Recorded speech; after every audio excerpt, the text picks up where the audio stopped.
So when Ohio State pulled Quinshon Judkins out of the portal from Ole Miss, they knew that there was a very good chance that they were only going to be seeing him for 1 year in Columbus before he would head off into the NFL, and that has become reality. Quinshon Judkins, who had 194 carries for 1,060 yards this year and 14 touchdowns, along with 22 catches for 161 yards and 2 touchdowns, has officially declared for the NFL Draft, which means Stefan, Ohio State is going to be replacing its top 2 running backs this offseason. Yeah, definitely a move that was expected, but a move that, puts Ohio State in an interesting spot moving forward. We've talked a lot in the offseason. Actually, I guess there was no offseason. College football gives you a mix of offseason and season at the same time when the playoff is going on. But once the playoff started, we talked a bit about transfer portal needs, things that Ohio State was going to have to address. And running back room was a big part of that because we knew that they were going to lose their top 2 guys most likely. And what you were left with at the time was James Peoples, Sam Williams-Dixon kind of as your top 2 options. Williams-Dixon's obviously departed for the portal. Ohio State added C.J. Donaldson, a running back from West Virginia who's got some experience, also got some good numbers. So the room is, I don't think it's in a bad spot because I think we both agree that James Peoples is going to be really good. I think we both think that C.J. Donaldson, fits with kind of some of the stuff that Ohio State looks to do.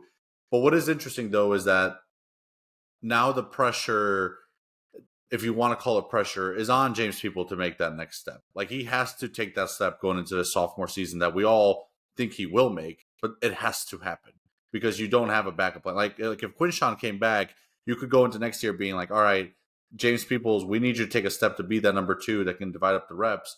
But if he doesn't make that step, it's not as dire, I guess. Now the pressure's on now. This offseason has to be good for James Peoples because he is going to be running back 1 when that game against Texas rolls around. I think he's got all the capabilities to do it, but this speeds up a lot of that now that we know Quinshon Judkins for sure is gone. Travion Henderson obviously exhausted eligibility. The running back room I think is good, but it's got to take a step. It's got to take a step forward with some of the names in it highlighted by James Peoples. You mentioned Donaldson, 2,058 yards and 30 touchdowns on 421 carries over the last 3 years at West Virginia. James Peoples, 94 snaps this past year as a true freshman, 49 carries for 197 yards. But this is a guy who came here knowing, even before Quinshon became part of the variable, year 1 was going to be about learning from the starters, Travion Henderson. And then in year 2, it's kind of like, let's go, right? And I do think Ohio State has done a good job preparing for the fact that they were probably going to only have these guys for 1 year together. As you mentioned, Bo Jackson as a borderline top 100 recruit, Isaiah West and Anthony Turbo Rogers. Those are the 3 guys they brought in as recruits, and then Donaldson out of the portal. And then you've got James Peoples as well. That gives you 5, along with Sam Williams-Dixon, who is in the transfer portal. I don't think he's found a new home yet. I don't believe he's one of those people who has. But you're right. James Peoples is very quickly going to be running back 1 here.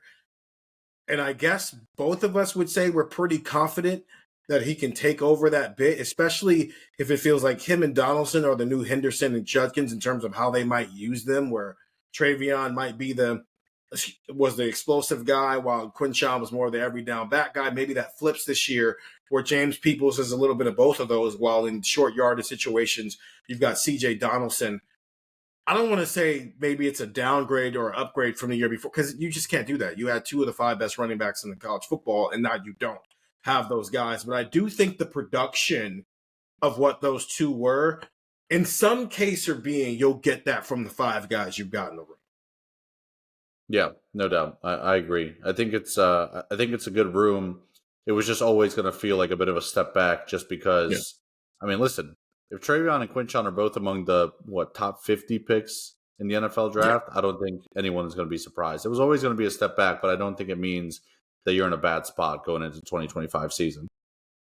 Brand new running back room in 2025 for Ohio State, who's replacing a lot on both sides of the ball coming off of their national championship season.